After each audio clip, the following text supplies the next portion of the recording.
We caught up with Mr. Arvind Mohindra, the CEO of HTIL Indonesia, a company engaged in telecom products and services, and asked his views on strategy and leadership.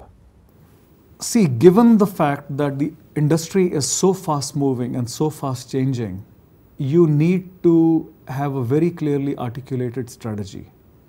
And in order to execute the strategy, you need a very, very proactive leadership style which actually realigns, recalibrates strategy on a going forward basis on a very, very short term. Like if you look at the last example I took of iPad, till a couple of weeks ago before iPad came out, not many things changed. And today I think the way one would, going forward in the next 6 to 8 months, for gamers, how the games are developed, iPad would be a game changer on that side. How content is consumed.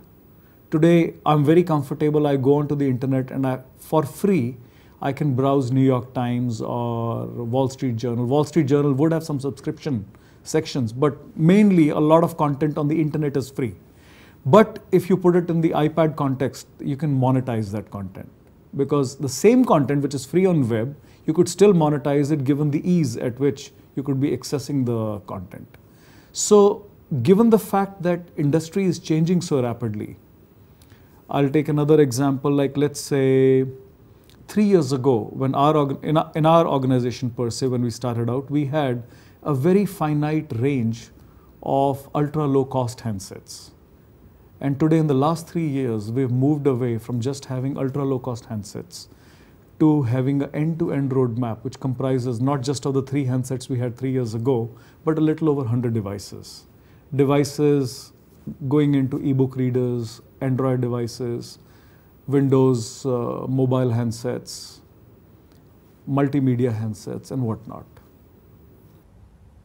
So Arvind, why do you think you need a strategy when you are in an organization in telecom industry that's seeing a double-digit growth? Strategic planning is very important in almost all industries and more so in high growth industries like telecom, technology. Let's take an example that till a couple of months ago, till 6 months ago, Amazon had this product called Amazon Kindle. The deluxe version was retailing at $479. Now there comes along Apple, and till a few months ago, nobody had any idea on the pricing. Most of the punters were actually anticipating the pricing to be closer to $1,000 range. And Steve Jobs drops the bombshell and he announces a price point of less than $499, less than $500. That's just $20 more than the Amazon Kindle Deluxe pricing. Now, Amazon Kindle at $479 just delivers books, whereas iPad not only just delivers book, it delivers the entire multimedia content, consuming emails, pictures, movies, browser, a whole experience. Not just that, with the sensor, which allows you, the G sensor, a whole lot of gaming experience opens up. People can define over the next 6-8 months, it'll be a whole new world how the games would be made.